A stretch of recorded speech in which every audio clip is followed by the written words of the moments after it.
de réfléchir sur à la fois le PCA, sur des solutions qui soient adaptées à cette gestion de crise. En guise d'introduction, les toutes et tous bienvenue dans ce webinaire. Vous dire merci de vous être rendus disponibles pour participer. Je sais qu'il faut beaucoup de courage pour dégager du temps et pour venir encore une fois aux conférences de l'OSIM. Donc, merci à vous tous de vous être rendus disponibles.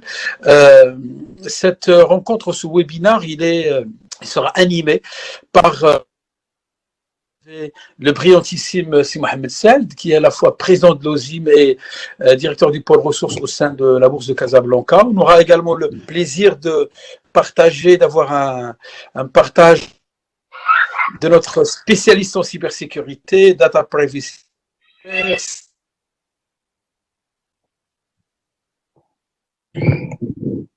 que vous connaissez, entendu. Vous allez voir deux retours d'expérience. Un qui nous sera fait par le brillantissime Hicham Chiguel, ou plutôt Happy Hicham Chiguel, Jorel est trésorier général de l'OSIM.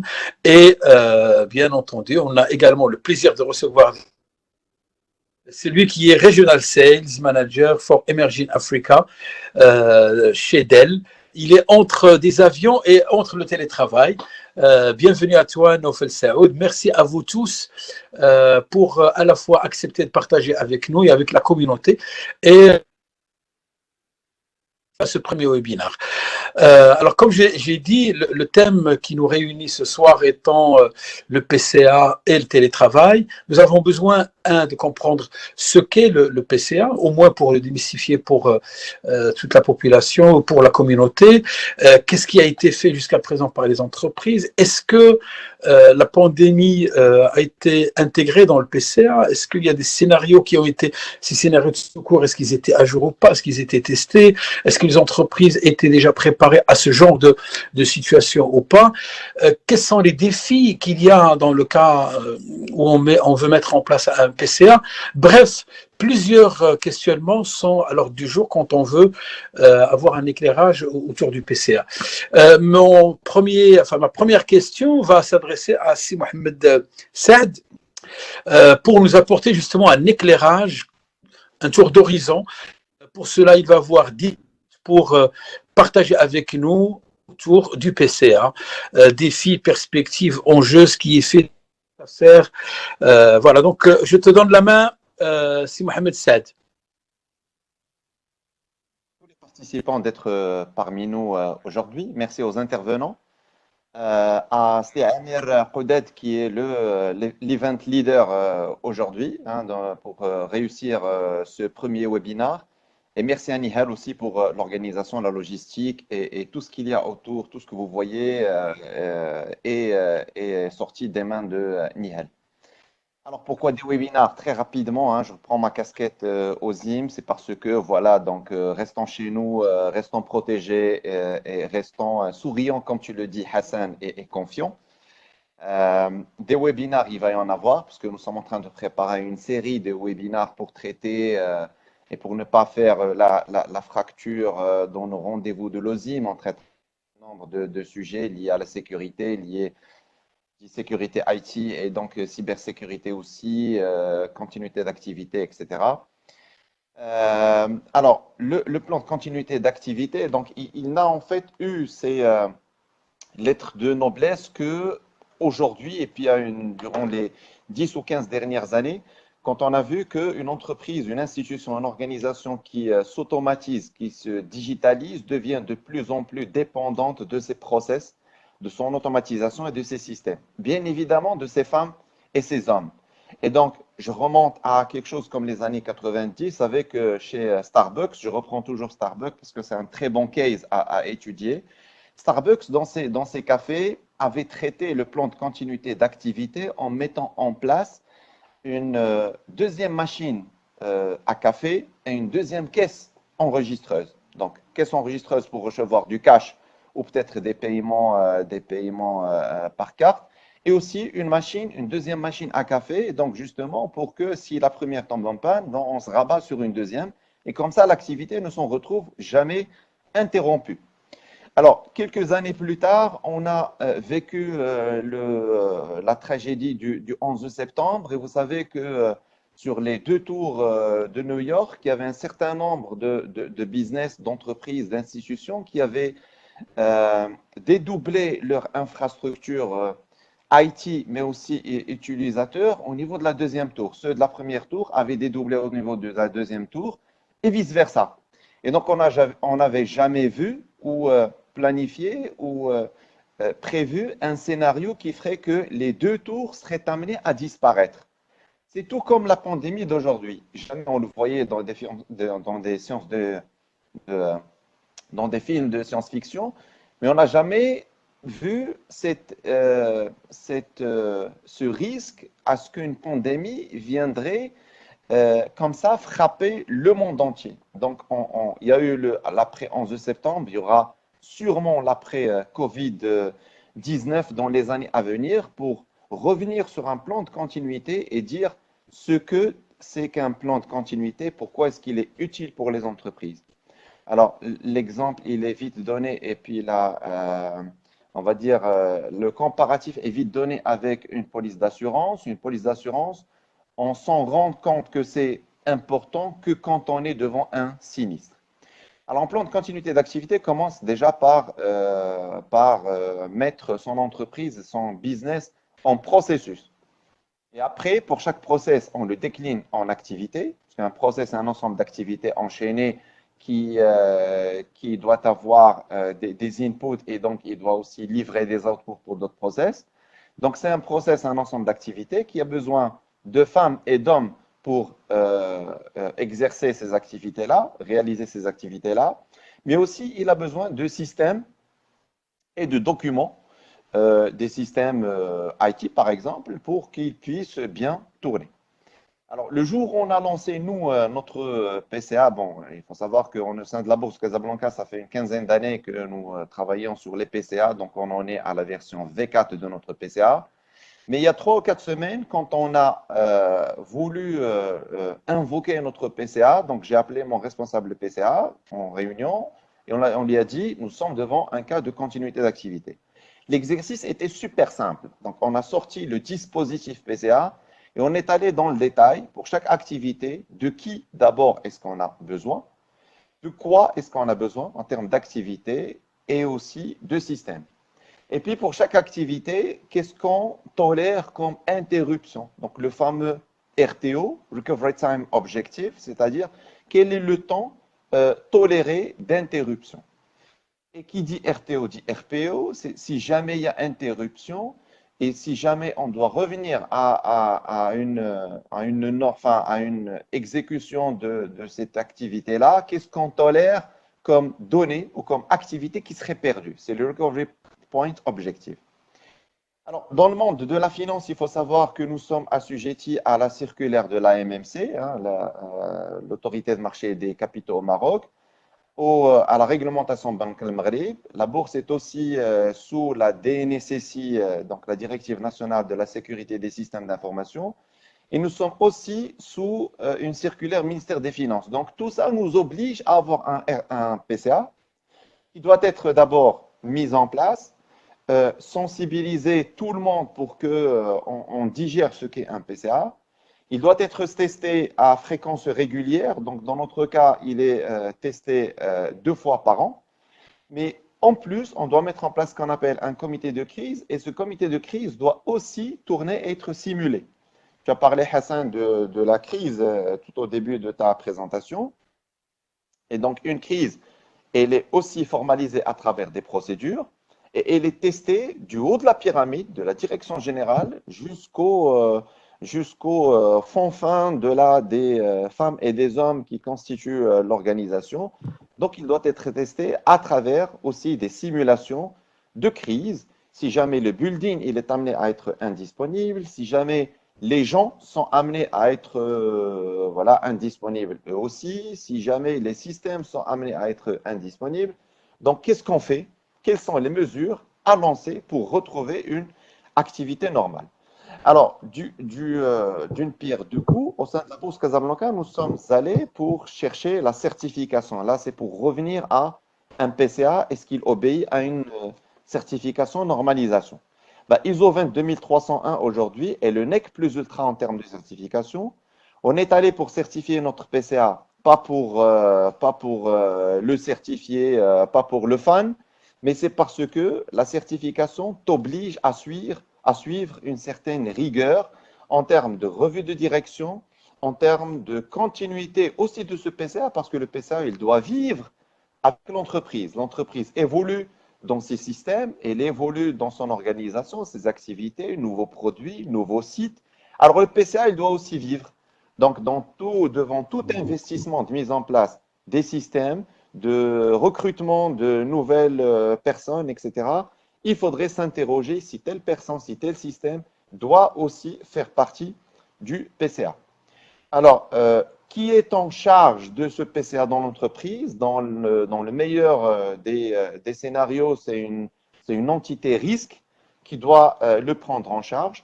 Dans notre cas de la bourse, on a nommé un responsable sécurité système d'information, mais aussi responsable du plan de continuité d'activité qui fait partie du pôle ressources. Et donc, c'est le pôle ressources qui est en charge, donc justement, de maintenir, de faire évoluer, de simuler le PCA.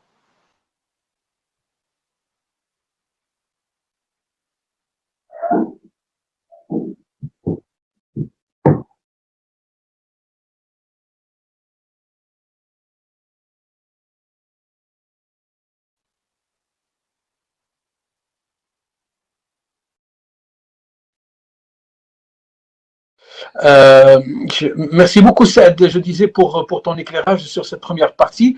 Je veux aussi profiter de ton savoir par rapport à l'OSIM, c'est quand même tous les DSI du Maroc. Est-ce que tu as une idée sur un pourcentage d'entreprises qui étaient préparées ou pas? Est-ce qu'elles avaient toutes un PCA ou pas? Et est-ce que c'est des choses qui sont, comme tu le disais, non seulement il faut qu'ils soient testés, il faut qu'ils soient vivants, mais il faut aussi que ce soit un projet d'entreprise où il y a le respect de la norme, il y a une ressource ou un pôle qui est en charge. Sur le plan Maroc, est-ce que tu as une idée sur des statistiques ou sur des tendances? Alors, nous discutons entre nous, DSI OSIM, pour justement capitaliser sur ce qui se fait chez les uns et les autres et les best practices.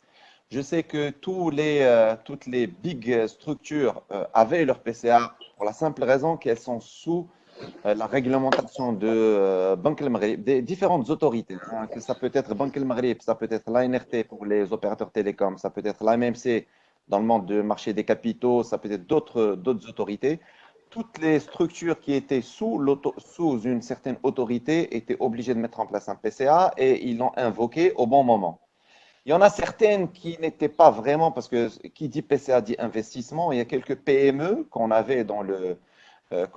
parmi les adhérents OSIM. Bah, ils étaient obligés de speeder sur les 10 derniers jours, voilà, donc sur les 2 dernières semaines, pour donc justement adresser le minimum vital en termes d'activité pour permettre aux gens de travailler à partir de chez eux, en télétravail déjà. Et donc, les SI ont passé quelques nuits blanches pour donc justement répondre à cette problématique. Mais dans l'ensemble, je peux vous dire, d'après le feedback qu'on a des membres OSIM, la plupart ont pu relever le défi et répondre de la meilleure manière aux exigences de leurs institutions. Merci beaucoup, Si Mohamed Saad, pour ton éclairage. Alors, je vois beaucoup de messages que je reçois. Merci beaucoup à tous les amis qui sont présents. Le sourire est toujours là et on a également le sourire dans le PCA.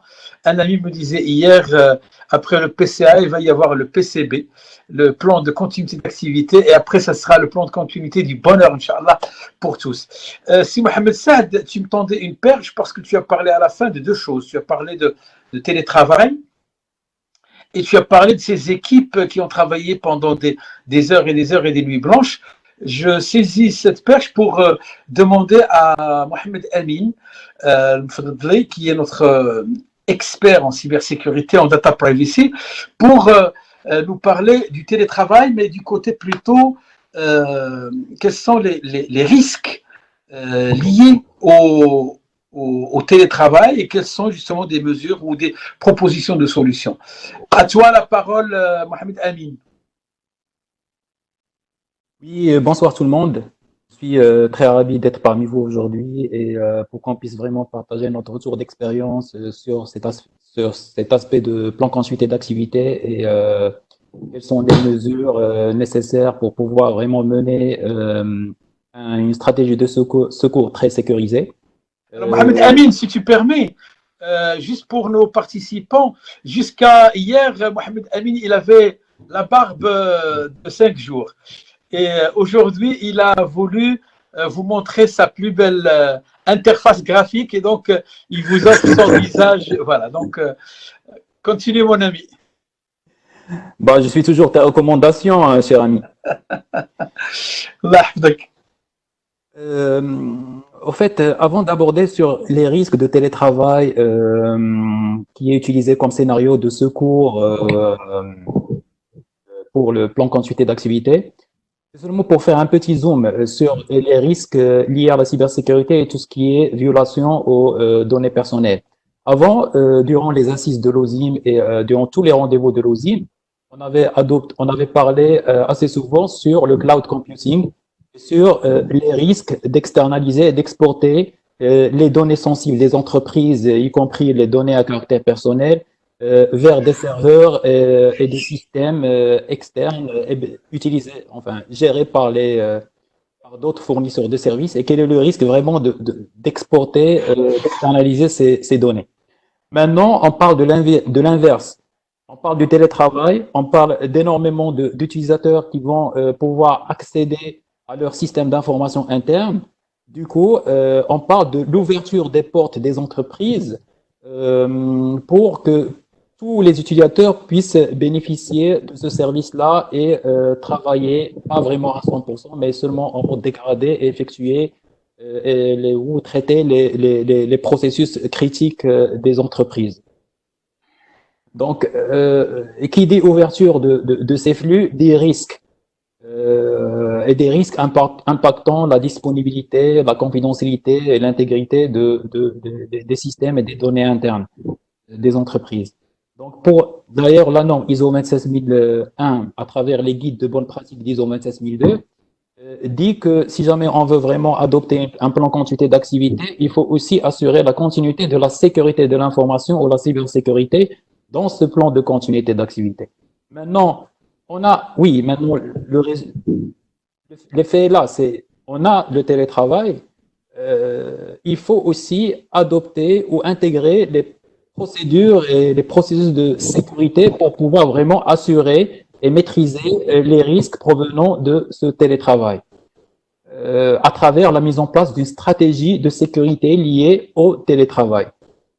Mais avant de commencer par ces stratégies, déjà faisons seulement un petit zoom, un petit focus sur les risques qu'on peut avoir et qui touchent le télétravail. Parmi les risques qui touchent, par exemple, la disponibilité des services. Il y a maintenant énormément de personnes, je veux dire cinquantaines ou centaines des utilisateurs qui vont accéder au système d'information interne des entreprises à travers des nœuds ou des adresses IP externes.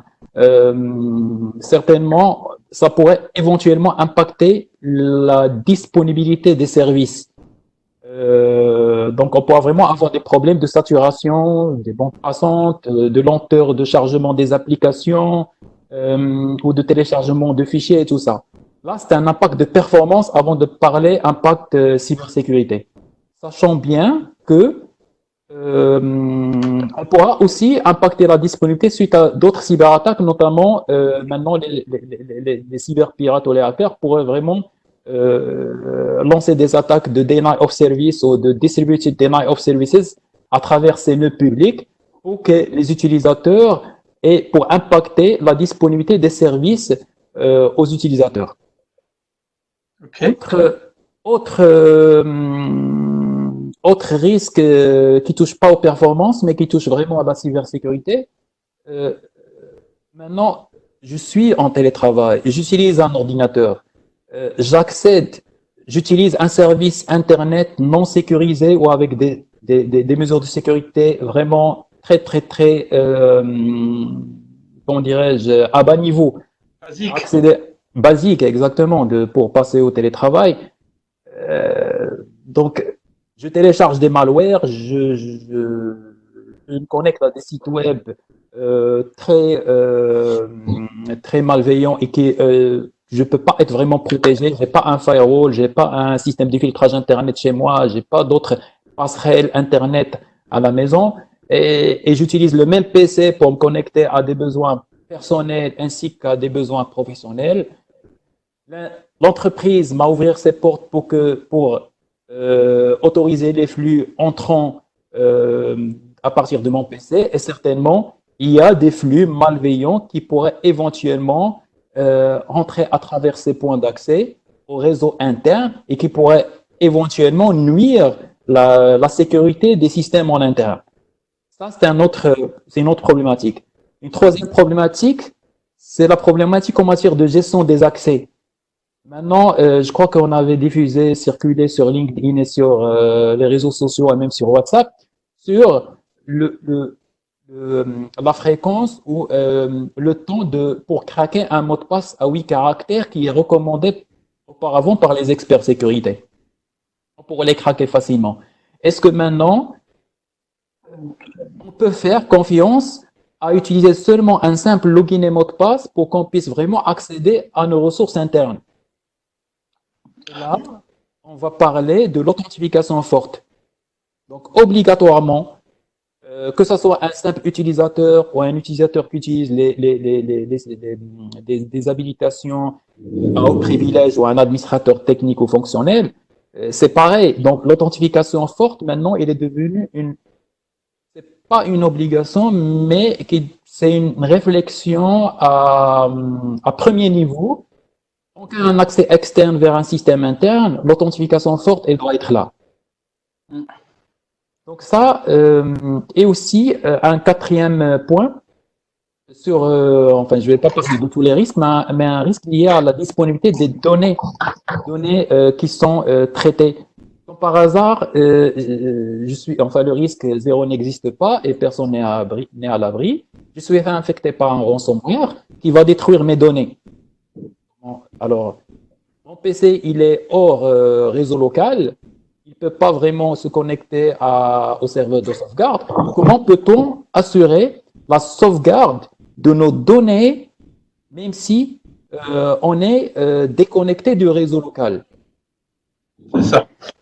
C'est ça, et aussi pour pouvoir faire aussi des mises à jour d'antivirus, du système d'exploitation que les hackers, malheureusement, ils détectent des vulnérabilités, des centaines de vulnérabilités par jour, etc. Donc ça, c'est généralement une idée sur les risques qu'on pourra éventuellement avoir dans cette histoire de télétravail. Merci beaucoup, Mohamed Amin. Tu as encore un point à ajouter? Oui. Là, j'ai pensé vraiment à faire une stratégie de sécurité liée au télétravail, qui est divisée en plusieurs briques. Premièrement, sur le plan stratégique, il faut déjà qu'on définisse, premièrement, quels sont les processus qui sont concernés par le télétravail. Premièrement. Quels sont les utilisateurs concernés par le télétravail? Il faut évaluer quels sont des types, quel est le niveau de sensibilité et de criticité des traitements et des opérations concernées par le télétravail. À travers ces points-là, il va falloir faire une appréciation des risques. Et le plan de traitement de risque, c'est un input pour définir une politique de sécurité liée au télétravail. Premièrement. Deuxièmement, sur le plan RH, il faut vraiment commencer par la sensibilisation, la mise à jour des chartes et la communication. Et aussi à définir les habilitations d'accès de chaque utilisateur. Parce que on est en mode crise. On parlait de la ségrégation des tâches quand on est en mode normal. Maintenant, un utilisateur, ce n'est pas seulement les 1000 salariés qui vont bénéficier du télétravail, mais c'est seulement un mode dégradé de un tiers ou d'un quart d'utilisateurs. C'est-à-dire la notion de la ségrégation des tâches ne va pas être appliquée ou ne va pas être applicable. Donc, il faut redéfinir les habilitations sur le plan RH. Sur l'infrastructure SI, Il faut commencer à sécuriser l'infrastructure SI SI interne, bien sûr, sur la partie traçabilité des accès, cloisonnement, séparation des serveurs concernés par le télétravail pour une sécurité renforcée, supervision des contrôles, gestion des incidents, la sécurisation des postes de travail. Un dernier point sur la partie plan documentaire, c'est élaborer des procédures et documenter les changements et continuer et mettre en place cette stratégie de sécurité de télétravail.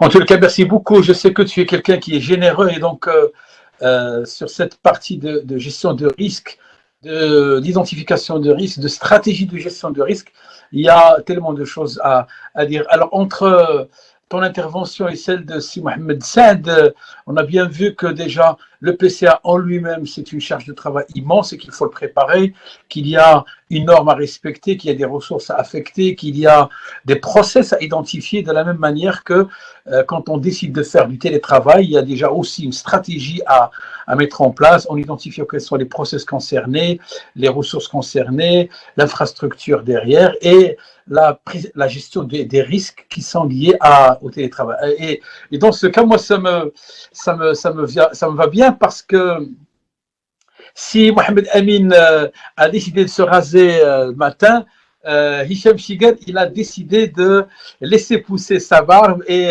nous projeter comme ça son beau visage à tous pour pouvoir le voir. Si Hicham Chiguel, beaucoup de plaisir à te recevoir. Je rappelle que tu es DSI de Majorel. Majorel la couleur, Majorel aussi ce grand centre de traitement et ce CRC immense. Je voulais savoir réellement ton retour d'expérience, que ce soit dans la mise en place du plan Je sais qu'il y a, je pense, une dizaine de jours, je t'ai appelé, tu me disais, tes équipes, ils travaillaient presque 18 heures par jour, et en plus sur un périmètre qui est assez grand.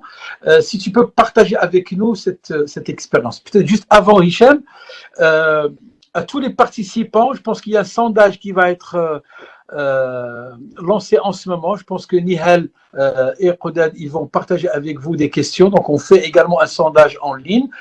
Vous avez également la possibilité, ça je l'ai vu depuis tout à l'heure, je reçois des questions que vous envoyez. Merci beaucoup.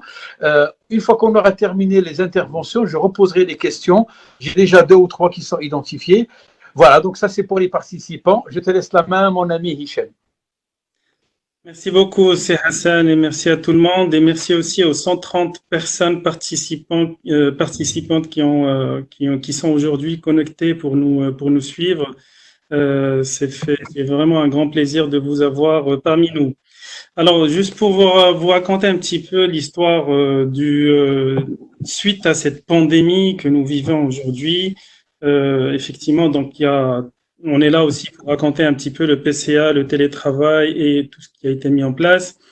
J'aimerais déjà dans un premier temps, comme tu l'as si bien dit, c'est Hassan, en discutant il y a une dizaine de jours, rendre hommage aux équipes, à mes équipes spécialement, parce que vraiment ils font un travail de fou pour pouvoir en fait, on va dire mettre en télétravail tous les conseillers pour pouvoir travailler à distance et travailler de chez eux et pour être confinés tout en faisant la continuité d'activité. Je vous raconterai un petit peu la particularité de notre secteur par rapport à ça. Et la deuxième des choses, c'est aussi la particularité, la partie en fait, toutes les mesures préventives et sanitaires que nous devons prendre en considération. Donc, il y a le gouvernement qui a vraiment mis le paquet pour pouvoir demander aux personnes de rester au maximum chez eux. Mais il y en a ceux qui n'ont pas ce privilège et d'aller travailler on va dire, du bureau. Tout simplement parce que certains n'ont pas encore basculé vers le mode télétravail. Donc aujourd'hui, Majorel en Afrique, donc on est à peu près 6500 bonhommes, entre 6500 et 7000. C'est pas évident de mettre tout le monde en télétravail, comme vous le voyez. le mettre sur 4 pays différents, le Maroc, le Sénégal, la Côte d'Ivoire et le Togo. Ça rajoute aussi de la complexité. La spécificité de notre secteur, c'est que nous avons notre propre système d'information, mais nous n'avons pas seulement notre système d'information, nous avons aussi toutes les interconnexions avec les autres systèmes d'information de nos clients donneurs d'ordre. Donc, ce qui fait que ça rajoute encore plus de la complexité et on est parfois, voire souvent, dépendant aussi du PCA de notre client.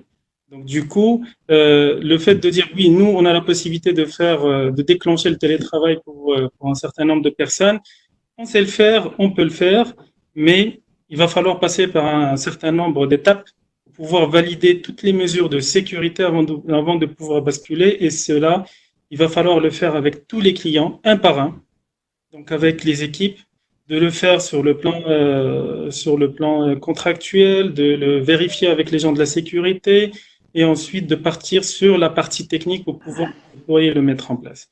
Donc, c'est vraiment très spécial et très spécifique par rapport à notre secteur d'activité. Nous avons commencé, dans un premier temps, à pouvoir trier très rapidement pour dérouler et de dire là où on a des activités et des clients sur lesquels on ne dépend pas d'eux, forcément.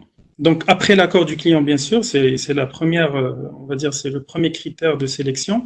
Une fois que le client dit OK, on lance le télétravail, donc la première des choses, c'est de pouvoir commencer à mettre en place en fait le dispositif du work from home. Et ensuite, on a une deuxième catégorie sur laquelle il y a une partie sur laquelle nous avons la main à pouvoir le déployer, et une deuxième partie sur laquelle nous n'avons pas la main, sur laquelle c'est plutôt le client qui doit intervenir pour pouvoir le débloquer, que ce soit sur du full Internet avec toute la sécurité chez lui, dans son environnement, ou en passant toujours par, on va dire, le réseau majorel, mais il va falloir qu'il ouvre un certain nombre de flux. Donc ça aussi, c'était la deuxième catégorie. La troisième catégorie, c'est sur des clients sur lesquels, en fait, tout est chez lui. Nous, on ne peut pas intervenir. Et donc, du coup, c'est à lui de faire des ouvertures de flux pour pouvoir, en fait, basculer les gens en work from home. Sur ces 3 catégories de clients, ben, on en a pas mal. Il y a certains qui étaient, on comprend qu'il y a un PCA derrière et qu'ils ont déjà tout processé. Donc, ça, c'est parti très vite. Et donc, on a pu sortir les gens en mode télétravail.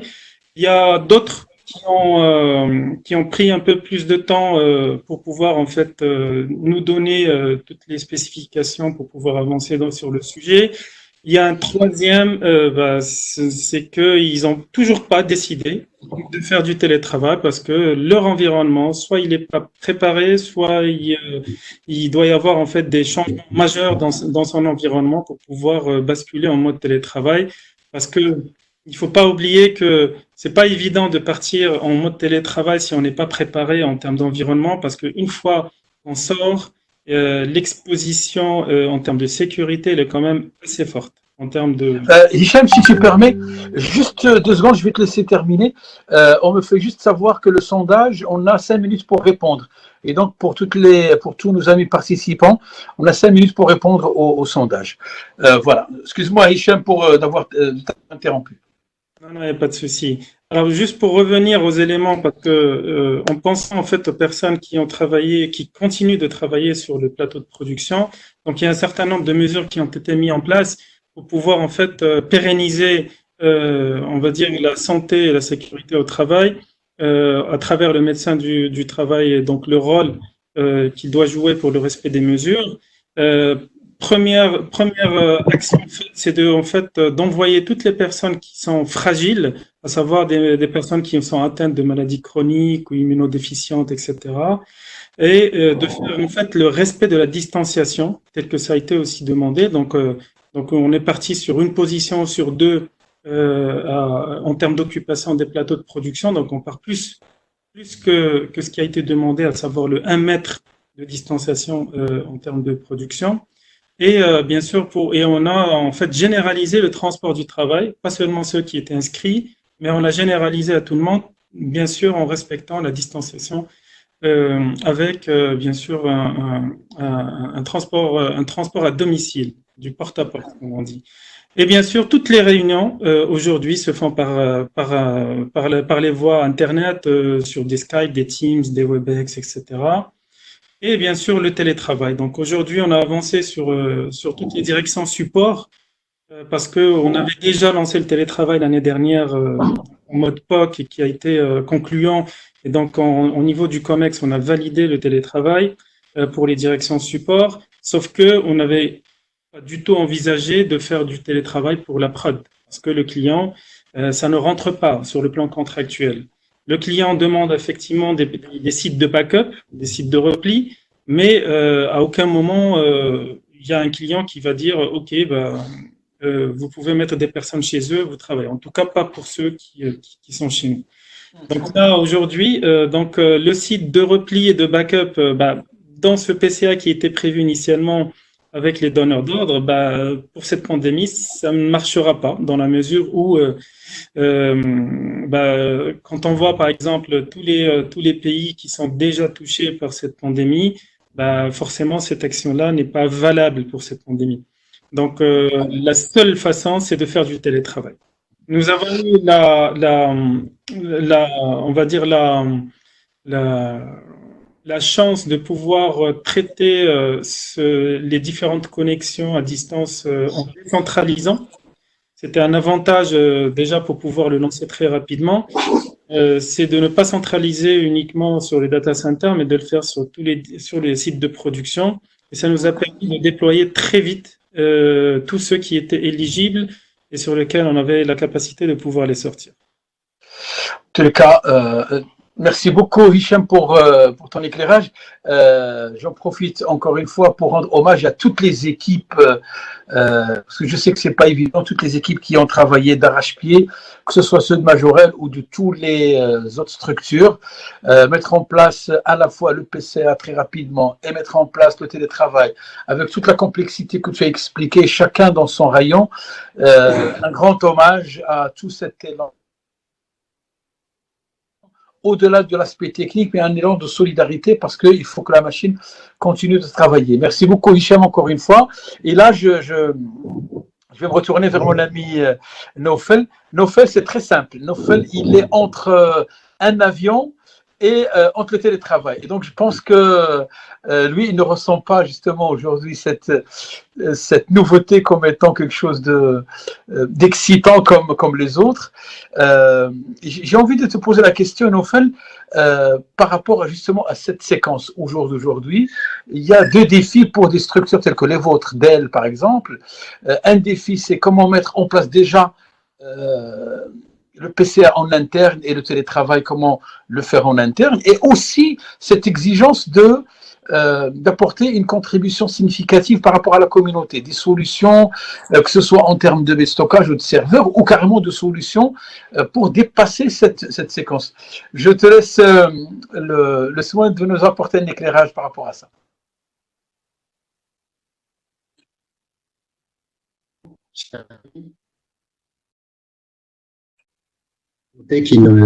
La question, elle est pertinente, surtout en cette période.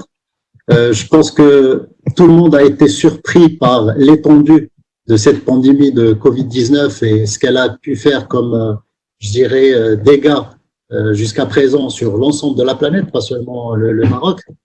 Encore moins hein, quand on se compare par rapport à ce qui se passe au niveau de l'Europe, au niveau des États-Unis aujourd'hui aussi, qui sont passés, je pense, deuxième pays ou troisième d'un point de vue nombre d'infectés, etc. Mais pour revenir à ta question, Si Hassan, c'est que aujourd'hui, comme tu l'as dit, je rappelle juste aussi avant, Dell Maroc, Dell Technologies Maroc aujourd'hui, c'est à peu près 1880 personnes, entre 1880 et 1900 personnes. On a réussi à faire, je dirais, le confinement et être opérationnel durant le week-end du 13-14 mars. C'est-à-dire depuis que la cellule de crise a été réunie avec, je dirais, les indications ont été données au niveau régional pour que le site de Casablanca de Dell Technologies se fasse en télétravail. On a pu le faire en 48 heures. Pourquoi? Pour la simple et bonne raison, c'est que déjà à la base, presque tout le système d'information de Dell, il est complètement portable et il est complètement ouvert et il est complètement accessible de l'extérieur de différents canaux. Je parle du canal des smartphones, je parle des canaux des desktops, laptops, etc. Donc, on a réussi en 48 heures à mettre à peu près 1840, 1850 personnes. À partir du lundi matin, ils étaient opérationnels en train de travailler.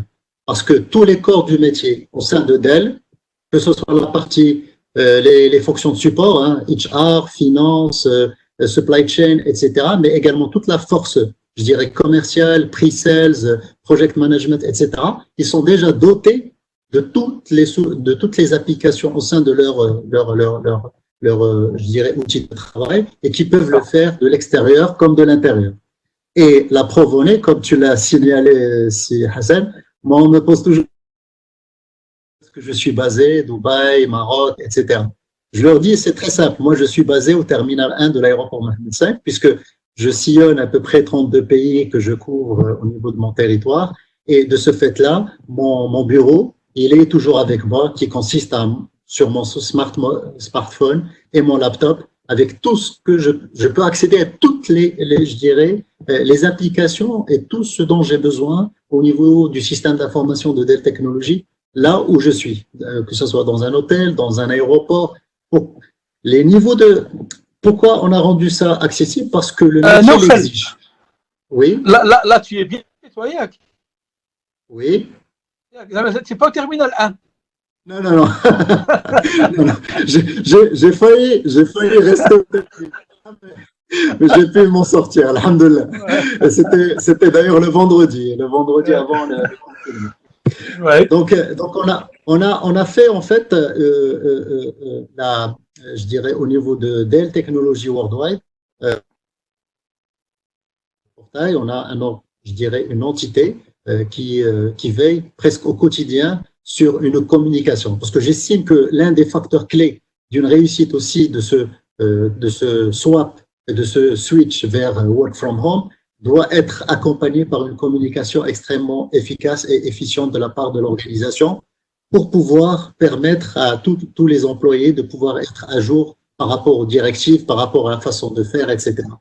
Là encore, les choses chez nous sont encore plus, je dirais, d'un cran supplémentaire, parce que bon, Dell Technologies se positionne comme étant un prestataire, un fournisseur de solutions pour accompagner les entreprises à digitaliser et faire cette transformation digitale. C'est tout à fait normal que nous-mêmes, on la fasse en premier avant de pouvoir l'offrir aux clients.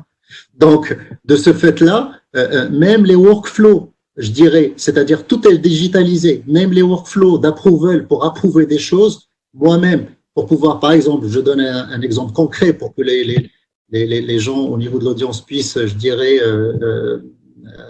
avoir un peu plus de détails par rapport à ce niveau de granularité auquel on est arrivé. C'est-à-dire même les approvals, ils ont été complètement digitalisés et passent par des niveaux d'approval. Moi-même, au niveau, comme je me déplace souvent, j'ai besoin, par exemple, quelqu'un a besoin d'approuver un prix par rapport à une commande donnée, ben je peux le faire même depuis mon smartphone. J'accède à une application. De toute manière, même nos smartphones, ils sont gérés par des solutions qu'on appelle MDM, c'est-à-dire du Mobile Device Management, qui apportent tous les niveaux de sécurité. Ça te donne également un accès à un portail d'applicatifs que tu peux installer sur ton smartphone avec les applications apportées sur ces smartphones pour pouvoir accéder aux ressources du système d'information de n'importe quel endroit et de la manière la plus sécurisée grâce à une authentification forte, etc. Et de la même chose à partir de nos desktops laptops. Donc, là, c'est pour le volet Dell Technologies en interne. Donc, on a réussi à faire ce swap. Tout le monde aujourd'hui travaille de chez lui. On a divers outils de communication quotidien, hein, comme ce qu'on est en train de faire aujourd'hui avec du WebEx, du Zoom, du Teams, etc. Donc, vraiment, il y a une panoplie d'outils qui sont vraiment extrêmement efficaces pour pouvoir faire ces réunions virtuelles, pour pouvoir parler aux clients, pour pouvoir parler aux partenaires et assurer cette continuité nous, en tant que des technologies, on voit de manière assez normale, même si c'est un contexte extrêmement grave avec une pandémie qui touche de plus en plus de monde. Mais d'un point de vue opérationnel, on continue et, comme on dit, le show must go.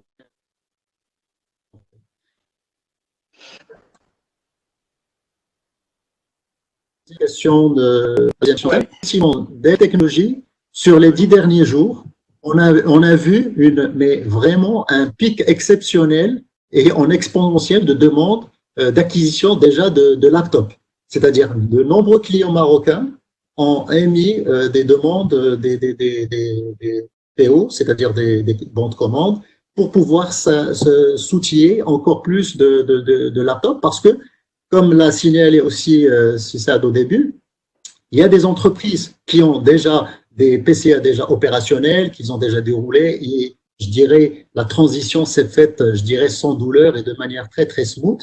Mais il y a d'autres entreprises, malheureusement, qui n'ont pas pu réagir à temps, et du coup, ça leur a fait je dirais, un niveau supplémentaire d'effort, des heures supplémentaires de travail, des décisions de dernière minute pour pouvoir s'équiper autant qu'ils peuvent pour pouvoir parer à cette situation qui reste extraordinaire. Je peux vous assurer que j'ai discuté avec beaucoup de clients, même dans leur PCA, personne n'a parlé d'une pandémie au niveau d'un PCA, parce que en général, lorsque vous faites même une business continuité et on passe par exemple sur un site du disaster recovery, en général, on a besoin d'avoir une équipe minimale sur ce site.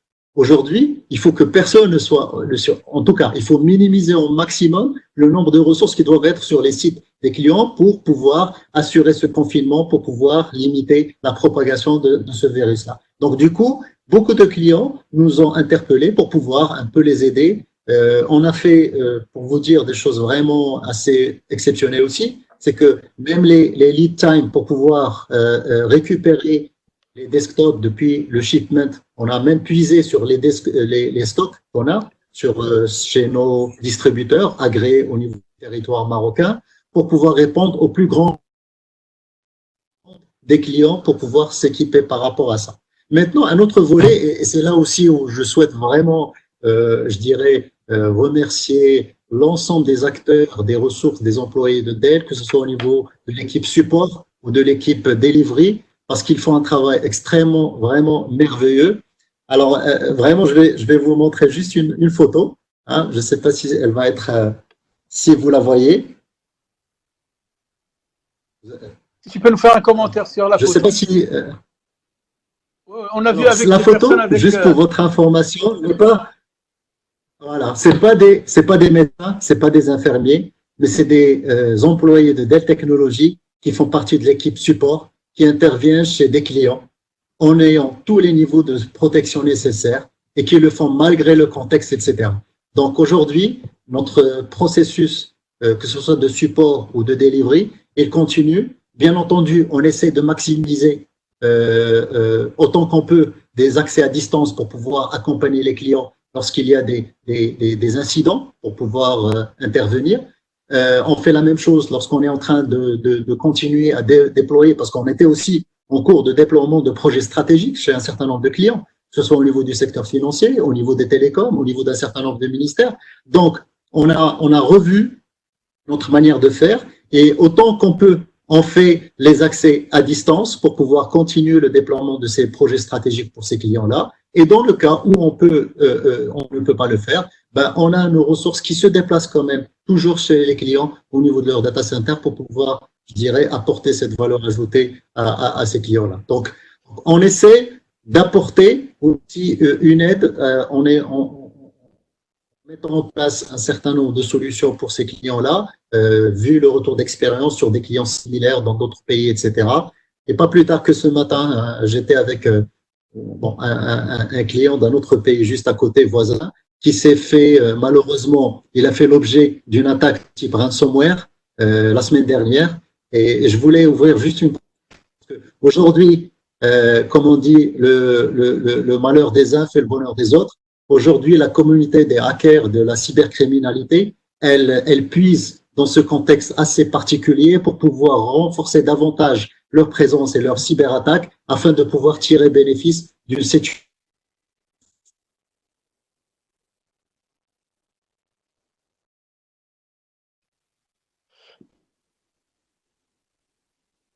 Je ne sais pas si Nofel, ça en a été coupé. En train de passer le mot avant. Pardon? Allô? Oui? Euh, Nofel, je pense on a été coupé. Je pense, tu as peut-être une minute pour conclure, si tu as une minute. Oui. Bon, d'accord. En fait, ce que je voulais dire, c'est qu'aujourd'hui, dans tous les projets, on a une méthodologie transverse avec laquelle on essaie d'accompagner les clients, c'est ce volet sécurité. Parce qu'il doit être partie intégrante de tout projet, quel que soit, qu'il soit un projet de stockage, un projet de computing, etc. Le volet sécuritaire est une pierre vraiment importante qui doit être pris en compte dans ce type de projet. Et pour finir, je voulais juste encore une fois remercier Lozim pour cette invitation, mais aussi dire bon courage à tout le monde dans cette nouvelle façon de faire, parce que j'estime qu'il y aura un avant et un après Covid-19. Je pense que ça sera pour un vrai catalyseur, plus de projets de digitalisation chez ça. J'en suis absolument certain à 100%. Merci encore pour le temps accordé. Merci, Nofel, merci à vous quatre. Je pense qu'à la fin de vos interventions, on enchaînera avec les questions, mais je voudrais qu'on applaudisse, s'il vous plaît, où que vous soyez, les brillantissimes intervenants, et faites comme moi.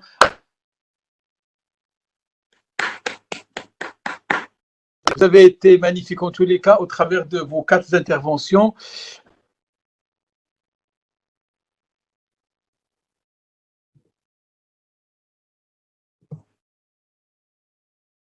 Qui a été pris en charge.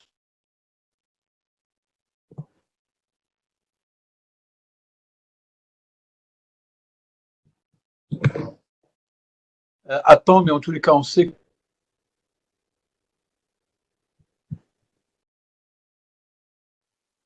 de la prise de la gestion des risques liés au télétravail, mais aussi de la diversité. Il ne s'agit pas uniquement de demander aux gens de partir chez eux.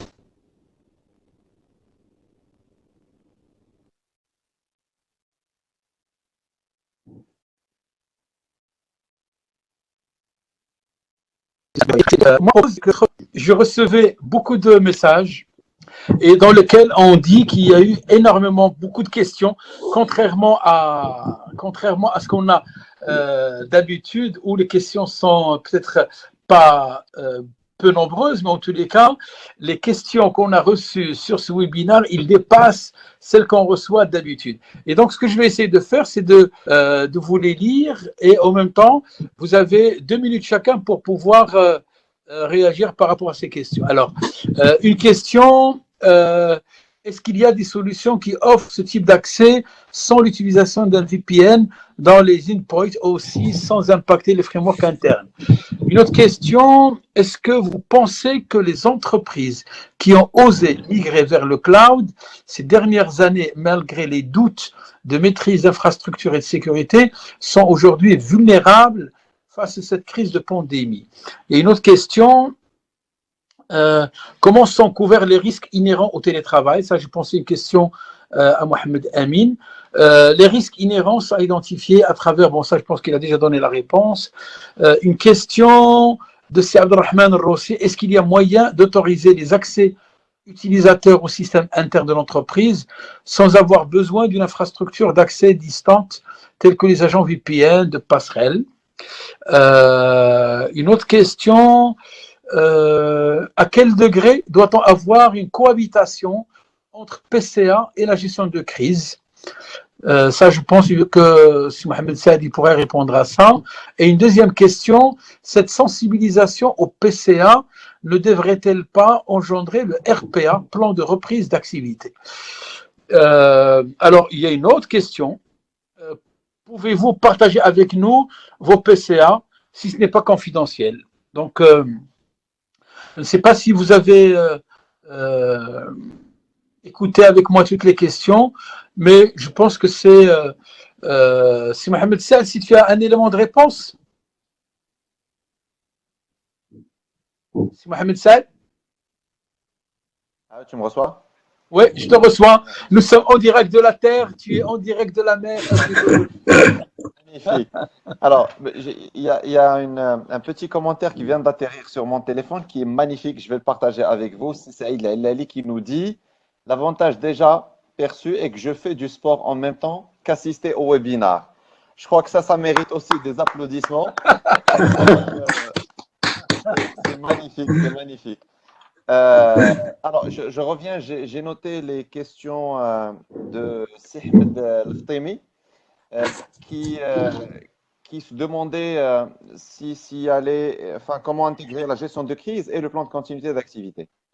Alors, avant déclenchement, nous, par exemple, vous parlez de notre cas, Bourse de Casablanca, avant de déclencher le plan de continuité d'activité, c'est obligatoire qu'il y ait un comité de crise qui est nommé.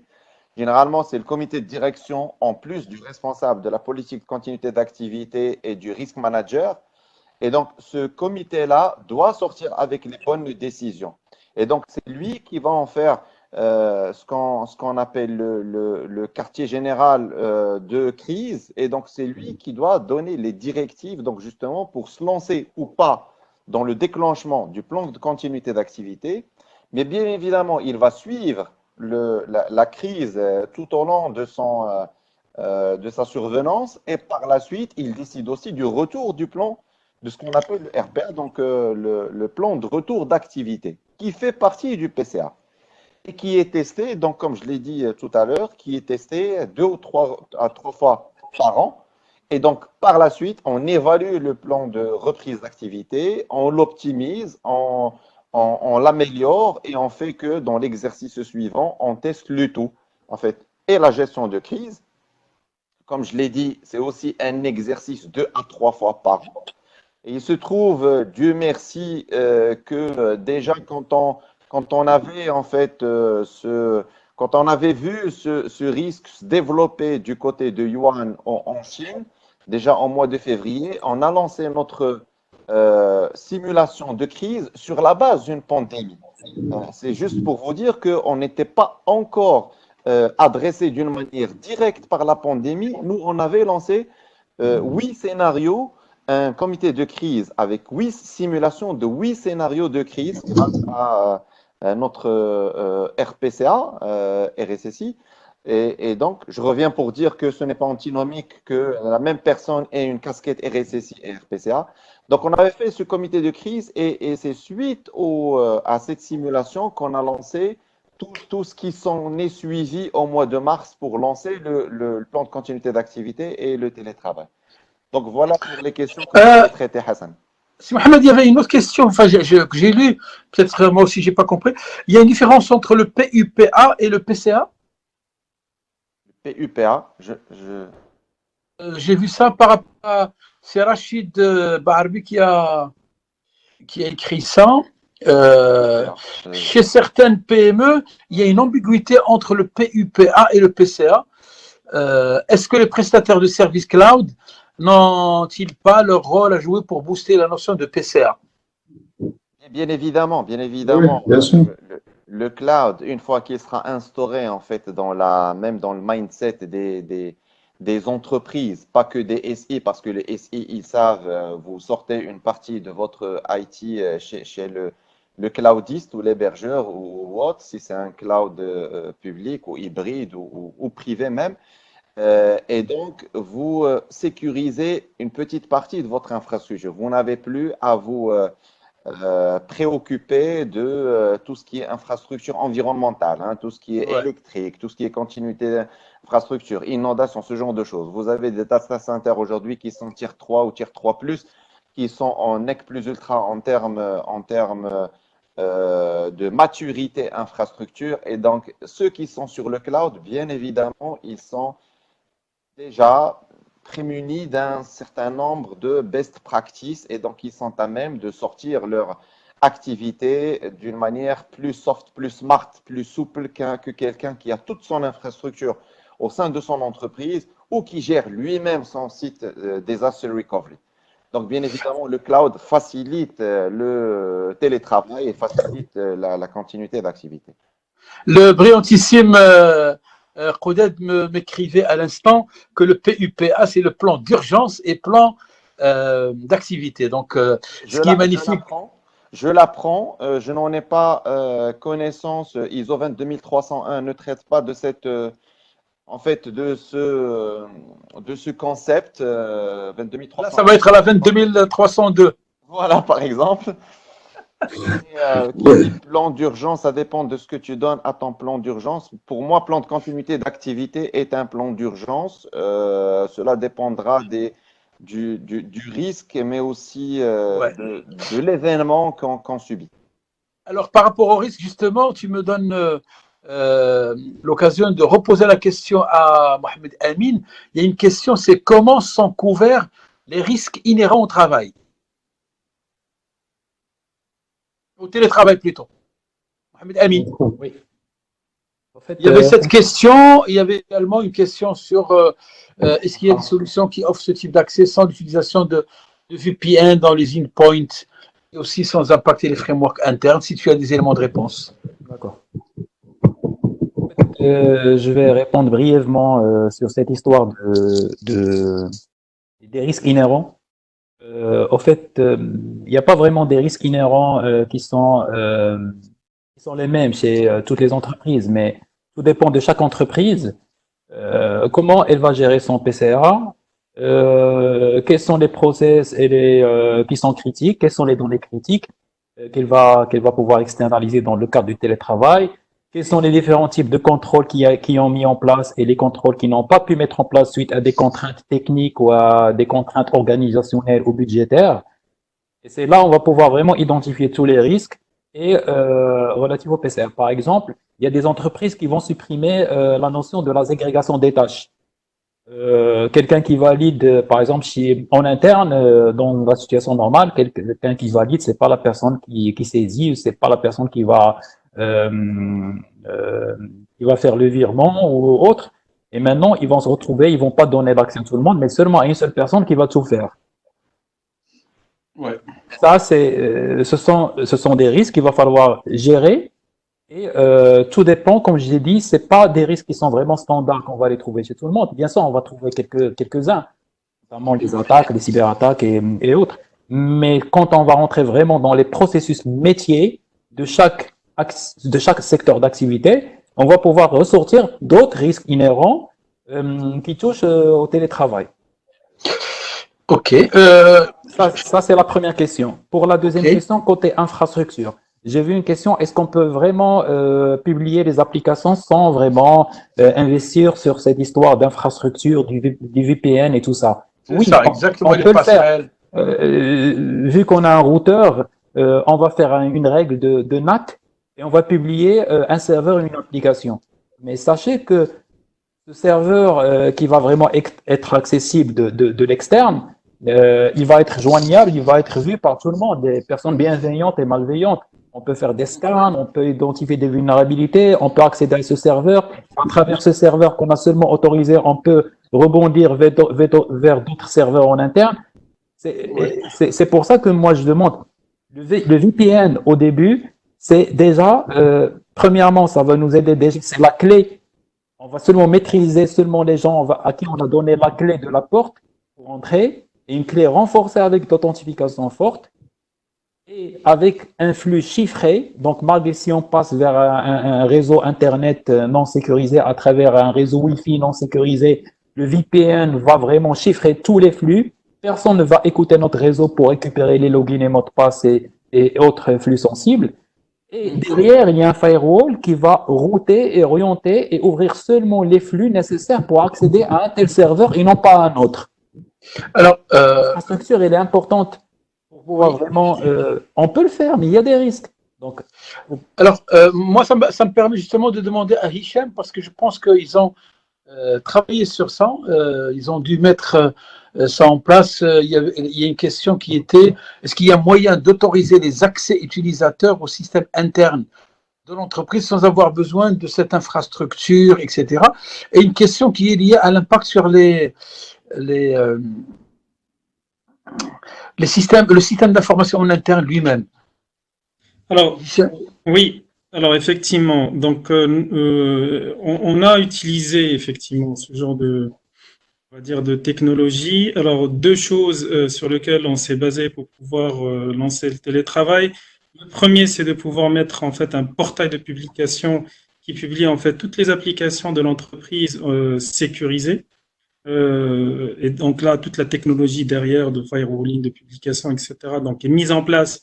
Et l'objectif, c'est de pouvoir travailler comme si on était, on va dire, dans l'environnement de travail physiquement. Et le deuxième, c'est de pouvoir en fait mettre en place effectivement des clients VPN qui est chiffré, qui nous permet en fait de pouvoir sécuriser, on va dire, la connexion avec le système d'information de l'entreprise ou les différents systèmes d'information du client. Donc, pour simplifier parfois la tâche à nos clients, quand ils sont pas en fait joignables ou ils n'ont pas mis ce dispositif, donc on leur propose directement de passer par un VPN de Majorel. Et donc, le télétravailleur, en fait, il accède au système d'information de Majorel dans un premier temps, comme un relais. Et par la suite, en fait, il passe par le circuit normal sécurisé qui est déjà mis en place à ce niveau-là. Et c'est ce qui nous a permis en fait d'avancer rapidement, c'est parce qu'en fait on a mis un système décentralisé. Chaque site de production possède son propre, on va dire ses propres licences de VPN pour pouvoir basculer rapidement et avec un proxy cloud. Ça aussi c'est important, qui nous a permis aussi de déployer très vite, on va dire et de sécuriser les postes de travail. Pour information, nous n'avons pas, par choix de sécurité encore une fois, et de fuite de données. Il ne faut pas oublier que, bon, nous, dans notre cas, les clients, c'est des clients européens et la plupart européens. On a une obligation de traiter et de respecter la RGPD. Donc, le fait de respecter le RGPD et de le mettre en télétravail, c'est quand même un risque très important. Il y a un avenant qui est signé dans ce sens avant la sortie de la personne vers à domicile pour faire du télétravail.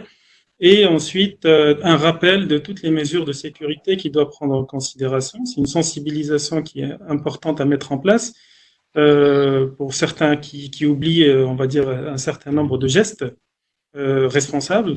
Et la troisième des choses, c'est de pouvoir, en fait, ce qu'on a décidé, c'est de donner, on n'a pas activé le BYOD, donc on est sur du 100% matériel majorel selon les process de sécurité que nous avons déjà mis en place. Merci beaucoup, Hicham. Peut-être Il y a un point. mot. Il y a un dernier point, Hassan, sur cette brique de sécurité, c'est il faut terminer par la supervision des accès, la supervision des logs, des accès des utilisateurs. C'est quelque chose qui est très important pour voir, parce qu'il y a des entrées et des sorties, donc il faut pouvoir vraiment superviser tous les accès à travers tous les nœuds d'entrée du système d'information. Merci beaucoup, M. Mohamed. Naufel, peut-être une réaction par rapport aux questions que tu as écoutées? Ouais. Alors, effectivement, je rejoins mes amis par rapport à leur feedback.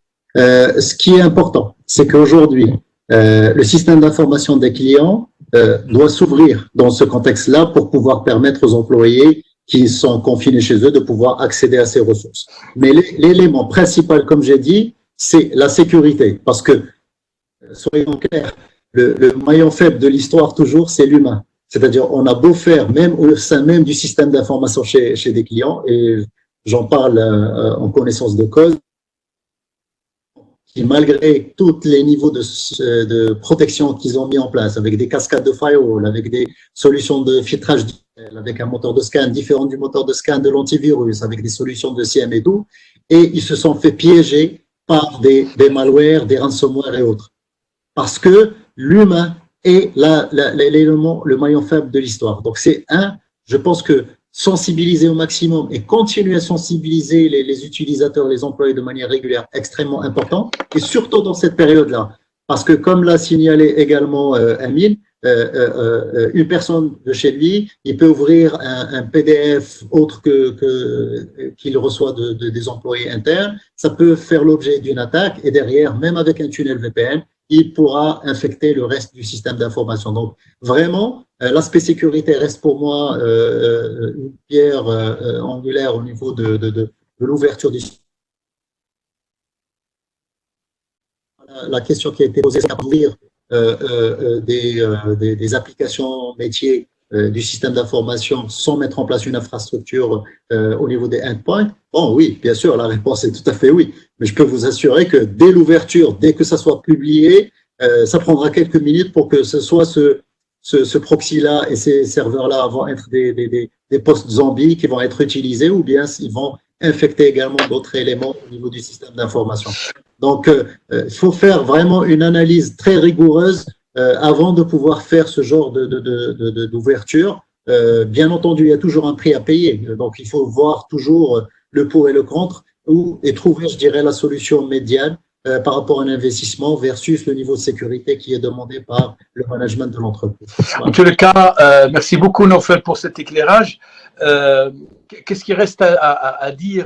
Je pense qu'on arrive au terme de ce webinaire hyper intéressant. Je voudrais, avant de conclure, réexprimer les remerciements de l'OSIM à l'adresse de toutes les personnes qui se sont inscrites. Elles sont nombreuses. Il y a toutes les personnes qui ont voulu participer avec nous. Je pense que depuis tout à l'heure, nous sommes, jusqu'à il y a 2 secondes, nous sommes encore plus qu'une centaine de participants à cette conférence ou à ce webinaire. Aussi dire que ce webinaire, il a été transmis, retransmis. Certaines personnes souhaitent qu'on fasse un deuxième. Donc, je m'adresse à vous, Si Mohamed Saad, à Si Mohamed Amin, Fadli, Hicham Shigar, Nofel. Vraiment, beaucoup de remerciements pour avoir apporté un éclairage déjà sur ce thème. Je pense que vous l'avez tous dit, redit, chacun avec ses mots. Le PCA est un must aujourd'hui, c'est une exigence, c'est un impératif, c'est une réalité qui s'impose à toutes les entreprises. Le télétravail aussi, le télétravail comme mode de travail, mais aussi pour gérer tous les risques qui sont liés au télétravail. Merci à Nihal, à Qodad, les chevilles ouvrières qui travaillent dans l'ombre, à Salah. Merci à tous nos amis qui sont connectés. Oui. Je voulais faire une petite, deux petites informations. Pour le cocktail dînatoire. Parce que je sais qu'il y a un certain nombre de personnes qui jeûnent aujourd'hui. Ouais. D'abord, je veux rendre hommage à Siham El-Khazani. Il nous a envoyé une question, mais je crois que la meilleure réponse qu'on puisse lui apporter et à Siham à apporter à la communauté, c'est de relancer le club de la continuité d'activité au Maghreb. Avec Siham, on avait lancé cela en 2007, un regroupement donc justement d'un certain nombre d'intervenants dans ce domaine-là pour créer une association qui puisse comme ça sensibiliser, mais aussi prêcher la bonne parole pour sensibiliser les dirigeants à aller sur des dispositifs de continuité et comme ça on ne se retrouvera pas avec des PCA qui sont obsolètes ou des PCA qui sont dans des cartons, dans de jolis PowerPoint, dans des tiroirs. Donc il faudrait qu'on relance ça peut-être avec l'OSIM, sous la coupole de l'OSIM, cela ferait quelque chose d'intéressant. Deuxième déclaration, c'est que la semaine prochaine, vous allez avoir OSI News qui est un spécial continuité d'activité et télétravail. Donc, vous allez l'avoir, téléchargez-le sur le site www.osimaroc.com, mais aussi il sera sur LinkedIn et sur tous nos supports réseaux sociaux, donc Facebook et Twitter, mais aussi on le partagera avec un grand plaisir avec la communauté. Vous avez des témoignages, retours sur expérience, des articles, la méthodologie PCA, donc tout ce qui traite du PCA, tout en sachant que l'humain dans tout ça est le plus important que le PCA, la santé de l'humain, de nos compatriotes, de nos Marocains à l'étranger, du monde entier. C'est ça le plus important. Et c'est ça le beyond digital, beyond de continuité d'activité. L'humain reste, on va dire, la richesse la plus importante pour l'humain. Voilà. Merci, c'est Hassan. Alors, merci à vous tous. Il y avait une dernière question. Je ne sais pas si vous l'avez tous vue. Mais c'est تقبل الله صيام الصائمين وهذوك اللي صايمين يدعوا مع هذوك اللي ما صايمينش باش ان شاء الله كل شيء يكون بخير وعلى خير. En tous les cas, je pense que c'est une première aujourd'hui qui aura certainement beaucoup de suites. On vous dit à très très bientôt. Merci à vous tous. Mais vous pouvez aussi vous applaudir. J'aime. Amir nous dira, est-ce qu'il a coupé le micro pour les...